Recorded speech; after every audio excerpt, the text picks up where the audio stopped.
Hi and welcome back, Sagittarians. We're going to go straight into your reading now. As you look to your left hand side bottom card, we're starting with the Page of Cups. Now the Page of Cups, it also likes to be very charisma, does the Page of Cups. Now as we're looking, we're seeing that we've got a lot to learn here with the page. You know, it's about education, it's about learning and also sharing. You can understand in getting to grips with others, it can be very sympathetic towards others, but he likes to show his own charisma there. So it's a little bit like we're starting off with you Sagittarians, where you're showing like a little bit of your true self coming out towards doing things for other people. I can see the Queen of Wands. Now the Queen of Wands relates to a great education on your shoulder. So you've got empathy, you've got education, you've got two cards there which showing you look. You've got the little black cat with you there as well, which is showing a lot of luck upon your path. But it's significantly, you like to grow and you like to mature and you like to show that you've got this maturity about you. When you need to be, you will put up a fight because the Ace of Swords is there for you.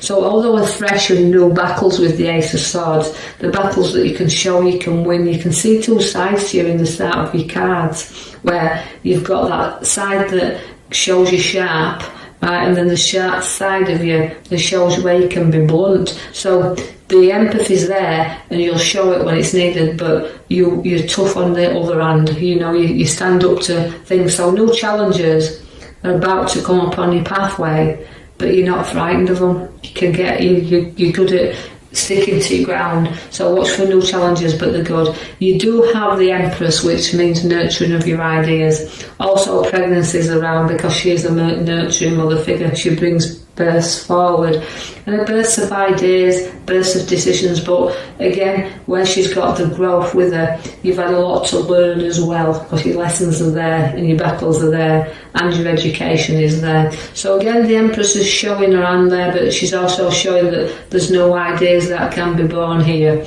But we're giving you the King of Swords. Now if you've got an idea that needs to come to light, you've got to make sure you seek your advice from your king. Now he is a very good advisor, so don't forget to seek the advice of others, because where the sword is, again, it can be giving advice and seeking it. I feel like Sagittarians can be good advisors.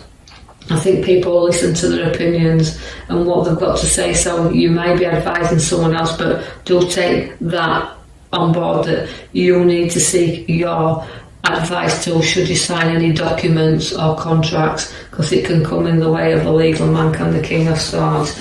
Now you do have ideas, and you do have the High Priestess, which is again, she sets the seeds, but again you can see that where you've got unity and growth with the High Priestess, she likes to bear ideas. Now also you can see where you can keep secrets as well, because you can be the bearer of secrets. So you might find where people's talking or people's giving advice, receiving advice, whichever way around this is, that you maybe have to hold on to some things that you can't reveal right now, that you have to keep a secret. So maybe somebody's going to confide in you where you have to hold that safely guarded. But she's got a lovely, lovely spiritual card. She's the most spiritualist card, and she appears in the pack as the High Priestess. So you've got great creativity with you, but also you've got a beautiful intuition, a spiritual nature about you as well. You just have to use it. Now the Page of Swords comes with news, and don't get involved in anybody else's gossip, but it is about communication. Now the communication card means you've got to keep in touch, and you will be receiving news from someone you haven't heard from a while. So watch where the communication comes to you there. And also, you are a lot of knowledge with the Page of Swords. You like to hold on and not share a right lot of your knowledge. You kind of like to keep it to yourself, so you are holding your cards very close to your chest. That might be why you've got your secret High Priestess coming along the sword there, where you do have to keep them cards firmly close. You do have the Devil. Now the Devil, again, it can be addiction, but I feel like you can be addicted to emotional situations that you need to break free of, because emotions can drive us in all ways and make us really vulnerable at times, and we can become addicted to them emotions where we can't break free from them. So know that you can with the devil, although he's tempting you, there's a lot of temptation around, there's no reason not to be able to walk away from something that you don't feel is serving you right. So don't be afraid to do that. And you can deal with things easily once you've done that. The King of Cups is very testing, so you're having testing times around you, and your foot's in the water there, being very tested. But again, his emotional side to you, again, it's about ridding yourself from them traps of that devil that keeps on taking you back to the same thing over and over and over again. So challenge yourself, challenge your own emotions, and don't be afraid to try new things. I'm drawing you to the back card there where it's showing you the 4, which is links to the Emperor. Now the Emperor is very, very in control of situations. Is started to build things, but are they worth carrying on with? That's what you've got to take with the Emperor. It's like he's solid. He is your father figure. He is an advisor, but also it's a card that tells you you've got to make sure that you're building again and you want to finish and complete what you've started.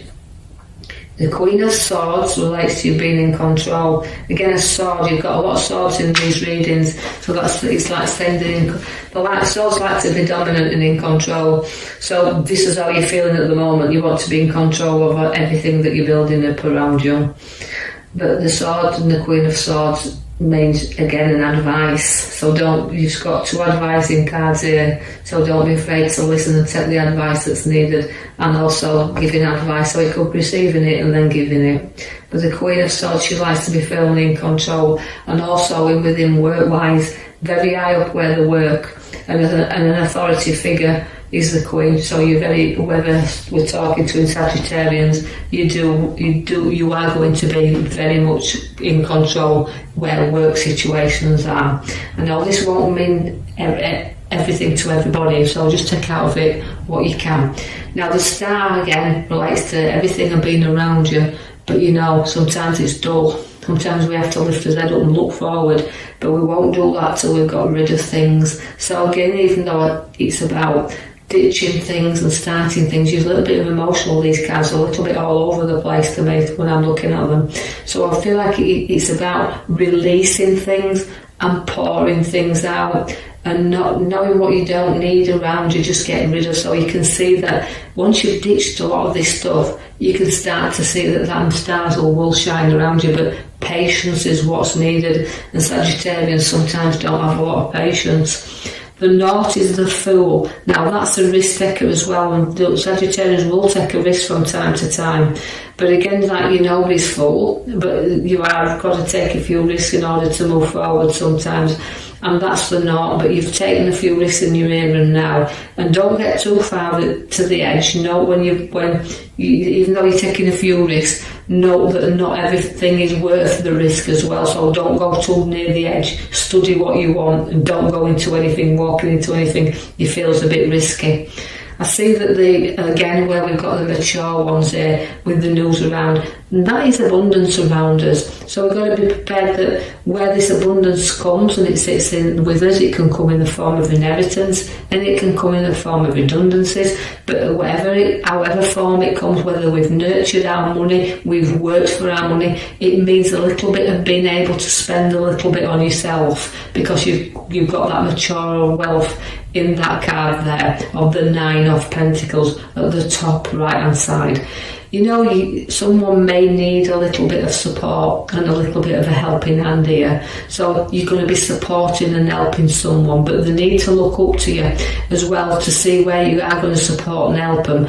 And don't be too stubborn and turn your back and not look at the ones that's trying to help you as well, because that little bit of guidance and helping hand is what sometimes is needed. So take the time out there. Although I feel some of you Sagittarians have been helping others, giving others a little bit of an helping hand, we can see that the recovery card stands at the top there on the right hand side, which means although last battles and things you've gone through, you can start to get over. You can start to take some time out and some space to reflect on the things now, and you know, giving thanks for what you've got, the abundance you have around you, a little bit of helping hands you've sought and found, that you can now reflect on this and see that others have been kind. And you know, you've took a few risks, but now it's time to take a little bit of a rest. You've got the Hermit. Now the Hermit will bring you out of the dark and into the light. He's a wise old man, so you need to put your wise cap on here. And you know that if you need to seek a little advice again, because I know they've got 3 cards and they're all advisors, what it's saying is sometimes you might seek things without telling others as well, that you don't want to confide in others. You don't want maybe the ones that's close to you. You'd like to seek things from further afar and deal with things in the way that you want to deal with them. But he's always wise, and they say he's got a good head on his shoulders, so it's you Sagittarians, and seeking that road ahead of you, and know that it's light there, and it's like he's lighting up the pathway. So don't be afraid to say that you can see where you're going, and if it looks a little bit risky, don't go down that road. Just hold back a little bit, because the tower's there for you. And that tower is saying it's time to sort out, it's time to clear out, and it's time to note our direction, because the tower blows off the steam, lets things out, clears the hair, and if you don't, you will be on rocky foundations. So about changing things and building things what's solid, and not letting anything guide you off your pathway that you're challenging yourself on right now. The world is there for you. Now that's completion. So again, it's travel. It's quite possibly that you're thinking of travelling there or to new locations, but it's giving you the world. It's your oyster now. So it's like you feel like you've completed one cycle, and it's a challenge to take you on another. But whatever you take on, you won't be defeated by, because where you've got the 5 of Swords, and you need to always be careful with 5s because they're middle cards, and it's like, you know, we're going to look back here, but I'm going to go, like you say, clear out my tower, know the route I want to go through from my Hermit, but also where the card of looking back at the battles I've had, make sure that nothing comes up and you're battling at the expense of others. So although you might defeat 1 or 2 people, it might not leave you in a good place. So always make sure your battles are worth fighting there, and if anything you do need to walk, then you will do. So it's a little bit of a mixed card for me, the feeling here that I've got with that card for Sagittarians. You know, don't look back at it, but keep going forward. You have a beautiful, happy family around you, because the 10 comes of, again, a nice completion card of a family, but sharing and getting together and having a bit of family time. And this is where you're enjoying this bit of moments. But be prepared for something again to just knock you down a little bit, because you've got your 5 once again, quite a lot of 5 and middle cards there, which is saying, look, you know, sometimes we have had the battles, but don't cry over spilt milk. You know, if you turn around and face some challenges or face things head on, you can get over your bridge pretty quick, and do away with your fears. Don't carry them with you, because you've got to bridge over troubled waters here, and you know, face things and challenges, but you get propped up, and you've got, like I said, you've got your advice there, you seek and give, but know that depression card, that sorrow card is there, so something, you know, don't be a card that you feel sorry for yourself either, so working that sorrow off. But note that where we've got the card at the back, it's giving us the Emperor. Now that means it's something worth completing, so you've got a bit of challenge there, and you'll see where you're going with your Hermit. Just know your own guidance there. You've got a great intuition and a powerful High Priestess with you in this week. So I hope you've enjoyed that reading. I hope you can take something from that, whatever you can't leave behind. If you do like the reading, please like and subscribe, or even leave a comment, and I'll post you another video in the coming week. Thank you for listening.